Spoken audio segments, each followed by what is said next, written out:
One of the many benefits of preaching to the same people for 18 years plus is that I get to know you personally. And I've walked through grief with many of you, and I've also experienced it myself.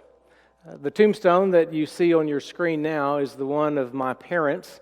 My dad died December the 15th in 2007. My mother is still wonderfully alive. If you look at the tombstone closely, you can see that beneath the name Stevenson is a small mountain. That's the same size as the mountain that was by my dad's house where he grew up. He played on that mountain all the time when he was growing up, never saw a rattlesnake. Then when he became an adult and farmed in that area, he killed lots of rattlesnakes in that area. But that's the reminder of the mountain that was by where my daddy was raised. If you look in the top right-hand corner of the tombstone, you can see that there's a couple of bob white quail in flight. And I may actually steal that idea for my own tombstone one day. Nancy and I don't have a tombstone in place yet, but we do have burial plots. A few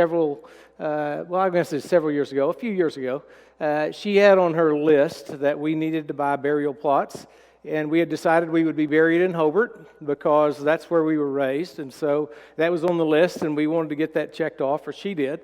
And so she stayed after me, and I don't know why I was reluctant to do that, but eventually we did. We went down one day and picked out a couple of burial plots in Hobart, and they were within shouting distance of the tombstones of her parents and mine in the same general area. And then when we went by City Hall to pay for those plots, the lady behind the desk was telling me how much it was and was filling out the paperwork, and I asked her, if we use these in the next 30 days, will we get a discount? She looked at me, and obviously she did not understand my brand of humor. But I've found as I've grown older that physical death is not necessarily something I laugh about. I've experienced grief myself, and then also it was a lot easier for me when I was young and I was burying the members of the church who were old than it is today, when in many cases the funerals that I do are the funerals of my friends, and that's a different dynamic, and it is something that causes quite a bit of hurt even in my own life. This is the third in a series of 4 sermons I titled Jesus Wept, and I'm trying to help us deal with the reality of physical death and how we deal with that as Christians in this world today. We've looked at hearing the news when you first hear that your loved one has died. We've looked at facing the funeral and how to go about that. And this morning, we're going to look at living with grief, how to live with grief. And grief is something that you can live with. Initially, you may feel like it's going to kill you or overwhelm you to where you'll never live again, but grief is actually something we can live with. Now, I've taken our text this morning from Ruth chapter 1, and I'm going to read some from chapter 4 at the end, but it's from the book of Ruth. Ruth is taken from the period of time of the Judges, what you might call the dark ages of the Old Testament. If you want to read about some really evil stuff, read the book of Judges. It's a terrible time in the life of God's people. But in the midst of that, there's this great story about a man and woman of faith and how their life transpired and the things that happened in their family. And that's what the book of Ruth covers. And in the midst of this, there is a story of a woman named Naomi who suffers great grief. And yet at the end of the book, in the 4th chapter, there is this recovery that God gives to her, that what begins in a very dark way ends in a very bright way. And so that's what we're going to look at in our time together this morning. I'll read verses 1 through 5 in Ruth. It says, in the days, chapter 1, in the days when the judges ruled, there was a famine in the land, and a man of Bethlehem in Judah and went to sojourn in the country of Moab, he and his wife and his 2 sons. The name of the man was Elimelech, and the name of his wife Naomi. And the names of his 2 sons were Mahlon and Chilion. They were Ephraimites from Bethlehem in Judah. They went into the country of Moab and remained there, but Elimelech, the husband of Naomi, died, and she was left with her 2 sons. These took Moabite wives. The name of the one was Orpah, and the name of the other was Ruth. They lived there about 10 years. And both Mahlon and Chilion died, so that the woman was left without her 2 sons and her husband. This text shows us the first point, and that is that God allows physical death. Elimelech had gone with his wife and his 2 sons to Moab, and this was quite a stretch because Moab and Judah did not get along. They were not friends. But he goes there anyway because he's driven by a desire to take care of his family. And there is food in Moab, and there is no food in Bethlehem where he was staying. And so he goes for the purpose of sojourning is the word that is used. That means that he just wanted to stay there temporarily and then recover and get things going and then go back to Bethlehem. But life happened in an unexpected way, as it often does. And for whatever reason, we don't know whether it was that maybe he found a job that was good. Maybe his boys were playing infield on the American Legion team there. I don't know. But for some reason, they delayed their return and they stayed there in Moab. And while they were staying there, Elimelech died. Doesn't tell us why. Doesn't give us a reason why. And then after he dies, Naomi's sons take wives for themselves. They stay there about 10 years, and then both of the sons die as well. And that's the dark beginning of this book of Ruth. God allows physical death. He does so in this fallen world. We need to remember that the reason that people die is because sin is a reality now. When God created everything in the world, in chapter 1 and 2 of Genesis, he says that everything was very good. That he had warned Adam and Eve when he placed them in the Garden of Eden that on the day that you eat of the knowledge of the tree of good, the knowledge of good and evil, you will die. And not only Adam and Eve, but as the beginning of the human race, that all of us would die. And so in our world today, physical death happens. It's because it's a fallen world. 100 out of 100 people die. Some live longer than others, but nobody gets out of this world alive.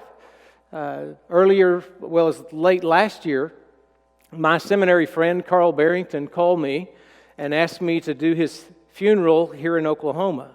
He lived in Atlanta. There was going to be a funeral in Atlanta, and then they were going to bring his body back to Marlow, and he asked me to do his funeral. And then he made the statement. He said, one of us had to go first. He didn't say, I'm surprised that one of us is going to die. I thought we would both live forever here in this world. No, he just matter-of-factly stated, one of us had to go first. And he did, because physical death is a reality.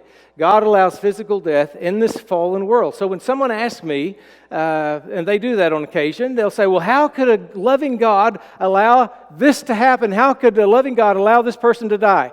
It's not a loving God's choice. It was a choice made way back in the Garden of Eden when sin was chosen and the consequences had been listed, and that we continue to see that a reality in our world today.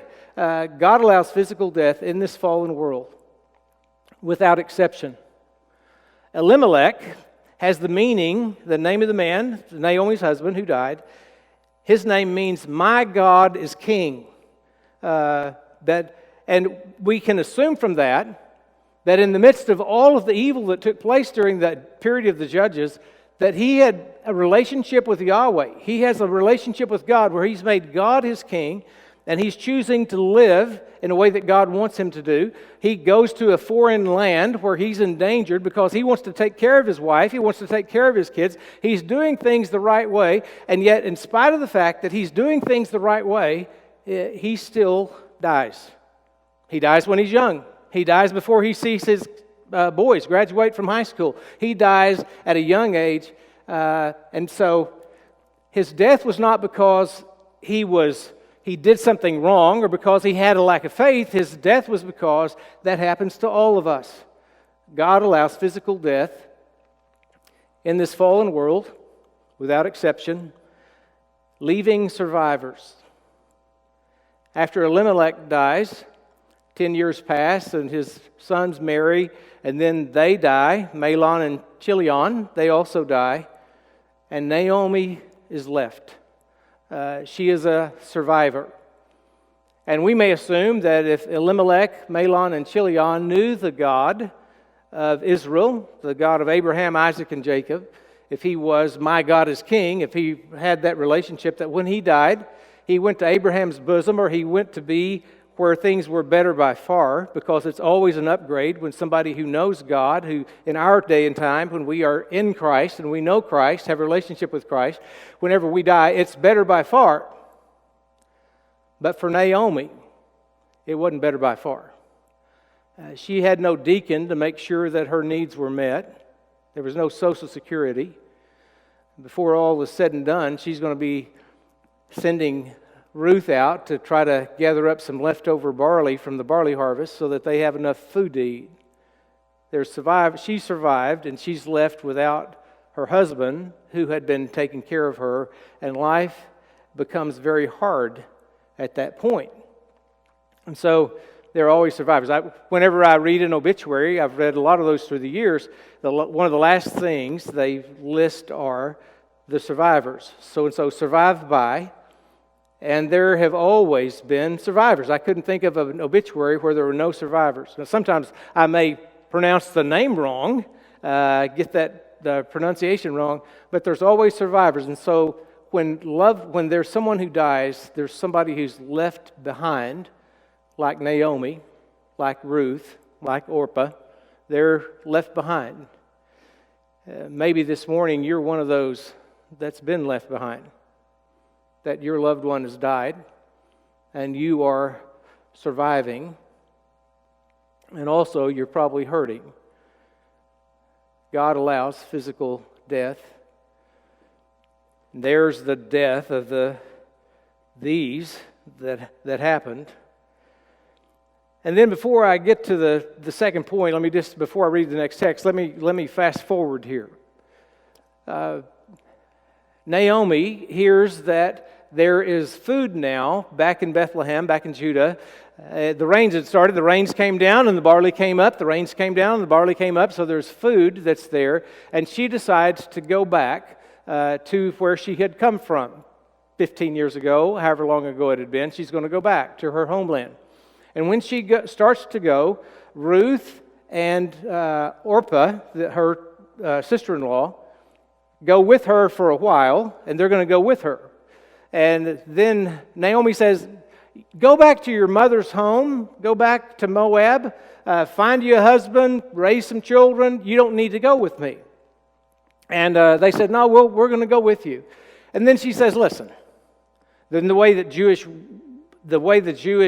families worked at that time, if a brother died, leaving a widow, and then there's another son, then that son would take the widow as his wife and raise up children that would be attributed to the son who had died. Well, she has no sons to give to Ruth and Orpah, and so she says, listen, I don't know that there's any more kids in this womb, but even if I got married today and I started having kids, are you going to wait around for 20 years until you can have a son that comes from me? And then when she said that, Orpah reconsidered and said, I think I'm out of here. And so she leaves.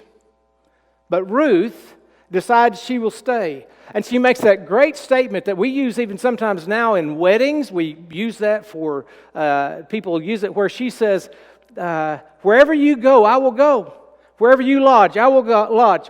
Your people, my people. Your God, my God. Wherever you die, I'm going to die. And so at that point, Naomi says, well then, come on. And so they go back to Bethlehem. And then they arrive in Bethlehem. And then here's how it's described what happens when they get there in verse 19. It says, so the two of them went on until they came to Bethlehem. And when they came to Bethlehem, the whole town was stirred because of them. And the women said, is this Naomi? She said to them, do not call me Naomi, call me Mara. Naomi means pleasant, Mara means bitter. For the Almighty has dealt very bitterly with me. I went away full, and the Lord has brought me back empty. Why call me Naomi, when the Lord has testified against me, and the Almighty has brought calamity upon me? So Naomi returned, and Ruth the Moabite, her daughter-in-law, with her, who returned from the country of Moab, and they came to Bethlehem at the beginning of barley harvest. Now here we see honestly the fact that physical death causes grief. Grief, by definition, is intense emotional suffering caused by a loss. Intense emotional suffering caused by a loss. When my daddy died, I thought I had dodged grief. After he died, we were like on turbocharge. We put the service together. I even had the wherewithal to think ahead. And one of my friends had a shadow box that he had things from when his grandfather had died. And I had made a mental note that at the time when my dad died, I would probably do something similar. And years earlier, my dad had made a shadow box that I used for other things.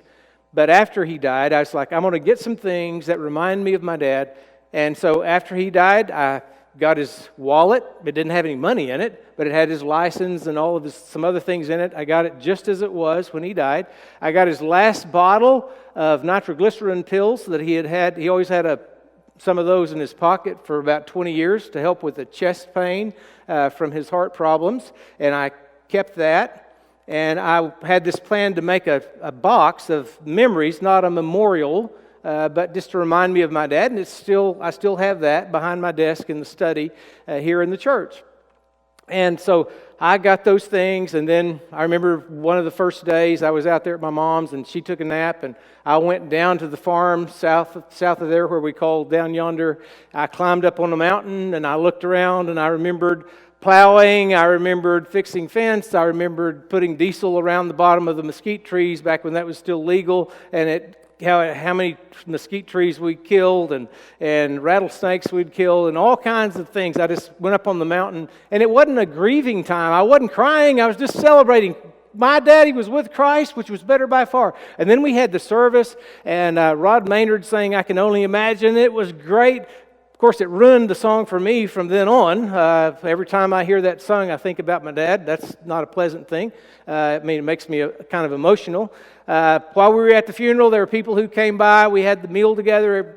A lot of the ones I hadn't seen in a long time told me how much I looked like my daddy, and that was encouraging, and I thought that was a compliment. And so for a few weeks, we just took care of business, and we were celebrating that my dad was with Christ, which was better by far. And then one day I went down to Hobart to see my mother. And on the way back from her house, coming back to Weatherford, I decided that I would stop at the cemetery.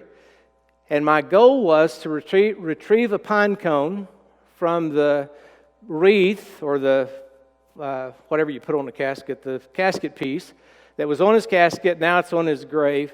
And I wanted to get a pine cone to add to, and I did. I got a pine cone. To add to the shadow box of memories that I had of my dad. It was cold and misty and muddy, and I got out of the truck, walked over there to the grave, and I was overwhelmed with grief. And I started to sob, and then I started to cry, and the volume grew louder and louder and louder. And eventually I was able to get back in the truck, and I realized that I was never going to see my dad again in this world. I was never going to talk to him again. And the memories I was having was not of him laying in a hospital bed trying to get his breath. My memories were of sitting on Elk Creek and following a bird dog and talking about the Bible, and I could hardly see all the way back to Weatherford while I wept uncontrollably. I experienced intense emotional suffering. I experienced grief, even though I thought, I've got this, it's not going to get me. Well, it got me then, and it continued periodically. And even to today, if you get me in the right spot and the right thing happens, I may get a little emotional, and it's been 12 plus years since he actually died. Physical death causes grief. Grief hurts. Even though it's emotional suffering, it's still suffering. And it hurts. And when you go through grief, it hurts. Naomi, when she arrives back in Bethlehem, and they say, "Look, it's Naomi, look, it's Naomi." And she said, "Oh, don't call me Naomi. Call me Mara. I'm bitter." And then she goes on and she says, "I left here full. I had a husband and 2 sons, and I've come back empty. I'm all out. I don't have any of them. All 3 of them died. The Lord has dealt with me in a heavy-handed way, and I don't have anything." And she's hurting, and as she hurts, it's a result of. It's not because she didn't have any faith. It's not because she was a bad person. It's because she lost someone that she loved. And therefore, she was struggling and hurting. Have you been there? Not because you were weak, not because you were faithless, but because you're human. Because that's how grief is. Even Jesus, standing in the graveyard where his friend Lazarus had been buried, wept. Because as he entered into the whole experience of being a human, there's this intensity of hurt that's a reality when grief is a reality. Grief hurts. But also, grief helps. Naomi's honesty was actually part of her healing process. When she honestly spoke and said, "I left full and I came back empty. God has dealt bitterly with me. These things have happened to me." And she's brutally honest about how she's feeling, brutally honest about the things that had happened to her. She's willing, Herschel, to tell the truth about what it is that she had experienced. And that was part of the reason that she's able to recover and to get better, is because she honestly stated what had been going on. I think that's true at every point, that when we are honest about that. When I was in seminary, I took a class called Christian Ethics, and one of the things I remember from that class is the professor had been a pastor. I think he was a pastor even in Frederick at one time, early on, Dr. Greenfield.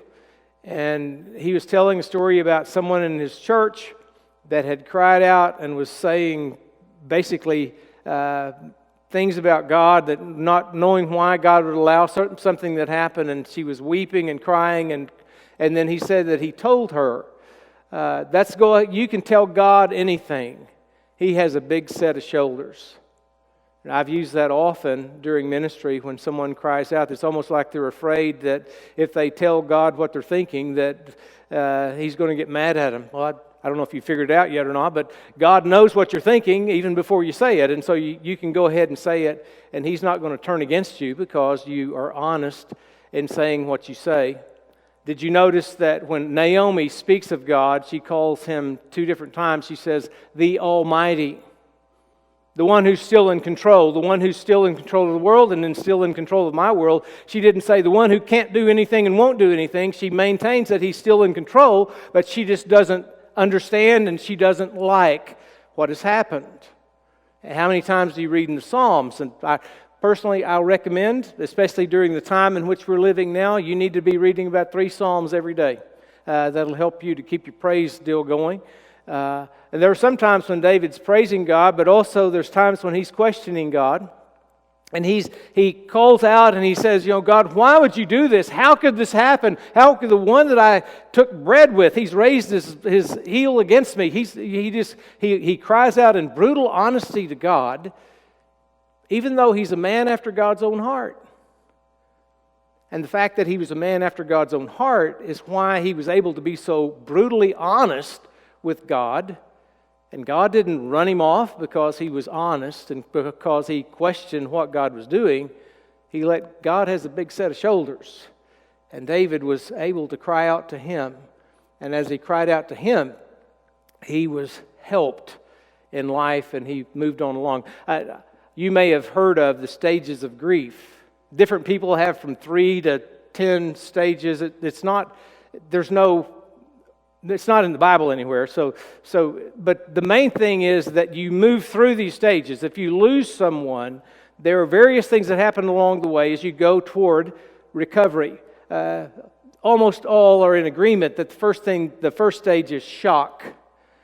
Some of you, I bet you can remember, Lois, you probably remember, that whenever Neil's funeral happened and you're seated down here, you're probably like you're watching a movie.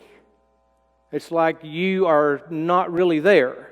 You're just watching, but it just doesn't seem real. You're in shock. And I think that's one of the ways that God helps us initially to get through that is the time of shock. When the shock wears off, there's what many call the reality stage. And that's the hardest stage of all. That's when you realize that Daddy's not coming back, or my wife is not going to be here anymore. It's the reality of living on without the loved one with you. And that's when there's a good chance you're going to call a lot of people a lot of times, and you're going to be really needy at that time, which is fine. But that's a hard stage. And then you're going to react in various ways. Some people react with guilt. You may react with anger, or maybe not anger, but just frustration. But eventually, you get to the point that you're moving on towards recovery. And that doesn't mean that you never think about your loved one again. Your life will never be the same again. And you don't want it to just be like they had never existed, but you do get to the place where you're able to function and to live with joy, even though your loved one has died. You have come to a place where you have fulfillment and joy. So, God allows physical death. Physical death causes grief. And then finally, grief will improve. Now, before I move on, let me just say this. The best book I've ever read about grief was written by a pastor of First Baptist Church, Weatherford, named Doug Manning. We have a couple of copies of the book in the church library, and I think I read it even before I was married, before I even pastored full-time. But it's titled, "Don't Take My Grief Away From Me." And it's an excellent book to help in a very practical way, very readable. I'd recommend it to help you if you're walking through grief at this time. So, God allows physical death. Physical death causes grief. And then finally, the last thing, grief will improve. The future brightened for Naomi. The smile returned to her face, and she was able to move on in life. And in how that happened in her life, we can see how that can happen in our life as well, as far as how grief will improve. First of all, it improves with the help of others. It said in verse 19, so the two of them went on until they came to Bethlehem. It says, and then Ruth had said, wherever you go, I will go. Wherever you lodge, I will lodge. They were together. And so they did not face this by themselves. Naomi did not put herself in a silo of grief and not have anything to do with anyone else. We need one another at all stages in life, and this is especially true when we're going through grief. And so grief will improve with the help of others. Many years ago, I came up with the acrostic for helping someone as they grieve. I use the acrostic for PAIN, P-A-I-N. P means pray for them, because God has to work on their heart, and He can, so don't forget about them because the funeral's over. Keep praying for them. A stands for appear. Show up. See them. Don't let them isolate themselves. Just show up. You can call them first if you want to, or take the Earl Stevenson approach and just pop in. Appear. And then I stands for include. They don't have some kind of disease. They lost a loved one. Their loved one already died. So you can include them when you have things, and they're not going to be mad at you for including them. They need to be included. And then N stands for nurture. That is, you be patient with them and help them along, because sometimes along the way, they're going to end up and maybe be frustrated. They may say or do something that's hurtful or inexcusable, or not inexcusable, that's not the right word, but just keep nurturing them. Help them to get better. Encourage them along the way. Grief will improve with the help of others. by assuming personal responsibility. In verse 6 of chapter 1, Naomi, when she finds out that there's food back in Bethlehem, it says, she arose with her daughters-in-law to return to the country of Moab, for she had heard in the fields of Moab that the Lord had visited his people and given them food. And so she got up and she went back to Bethlehem. Elimelech wasn't there to take her with him. She had to do it for herself. In grief, as in many things in life, there are some things that only you can do it for yourself. There comes a point you have to assume some personal responsibility to make some things happen and to do your part. And when we do our part, God does his part. I was reading in Colossians this a couple of days ago. And it said, Paul had said in Colossians 1:19, it says, for this I toil, struggling with all his energy that he powerfully works within me. Now, well, is it Paul or is it God? Yes, it's both. When Paul did his part, God did his part. And so this power he had was because he assumed personal responsibility. One of my favorite stories about my mother early on in grief, she saw a snake in her house a couple of different times. Our house that I was raised in is 6 miles southwest of Hobart, and kind of out there by yourself, and she had seen a snake in the house. It was wintertime, and she had a couple of people come and look for it. They never could find it. But she's still in the back of her head, and this is the way I would have been too, she's wondering, where's that snake? And I need to get that thing out of this house. And one night she shut the drawer in a desk in the kitchen, and when she did, it wouldn't close all the way. She put two and two together, and she realized there's something in the way, and that's probably that snake.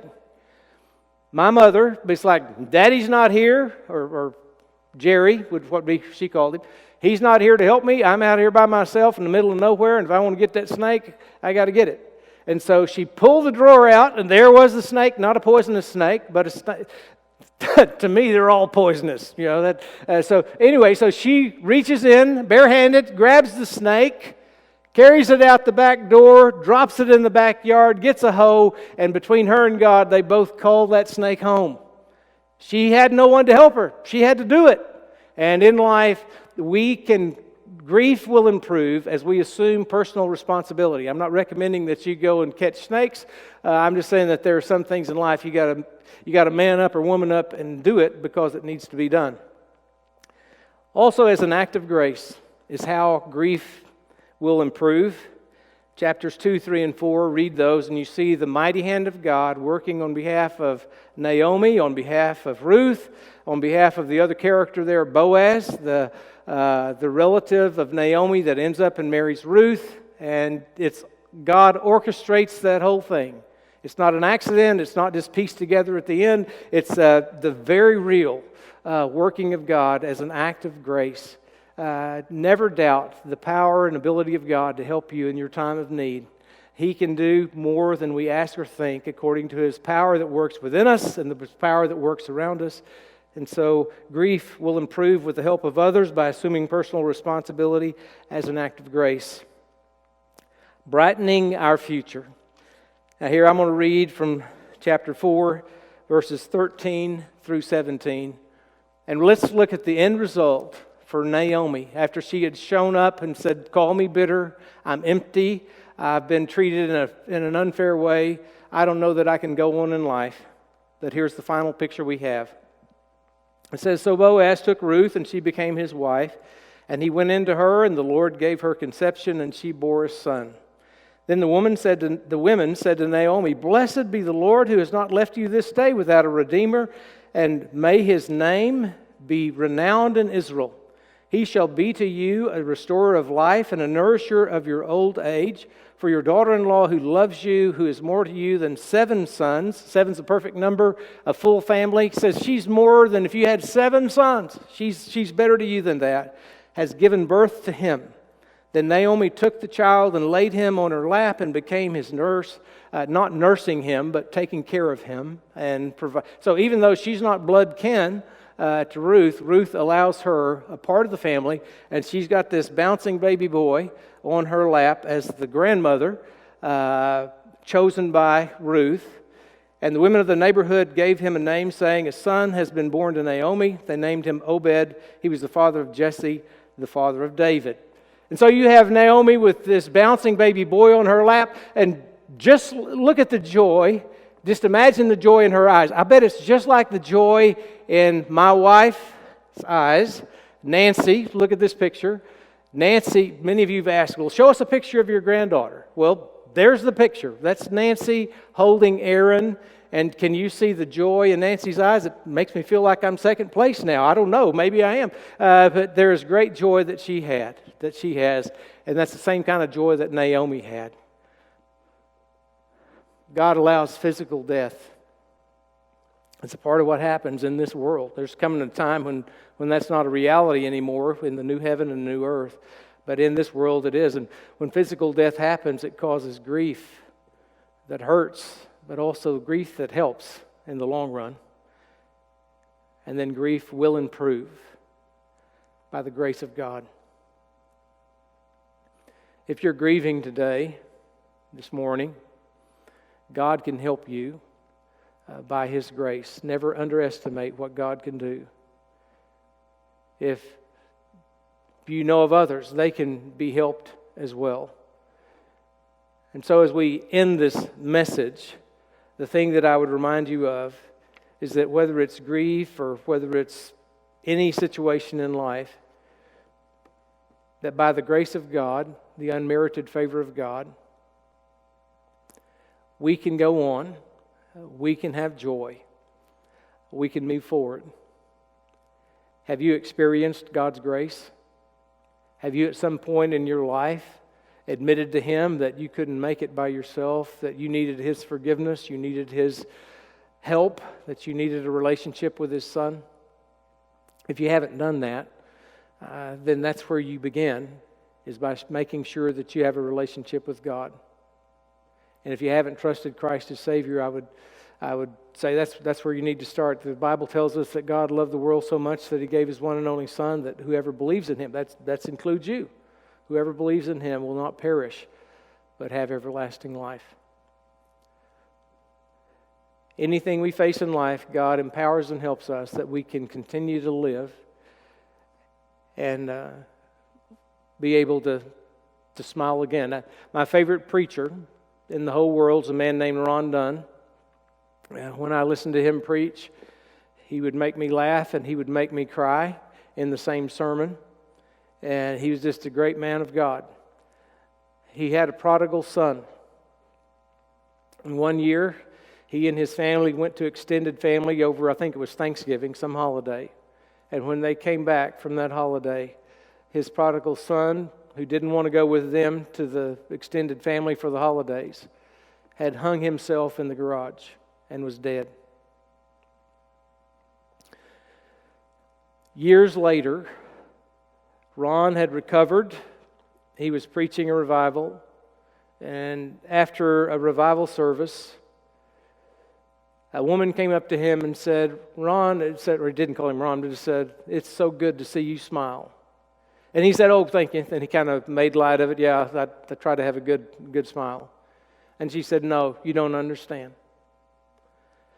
My son did exactly what your son did. And right now, I don't see how I will ever smile again.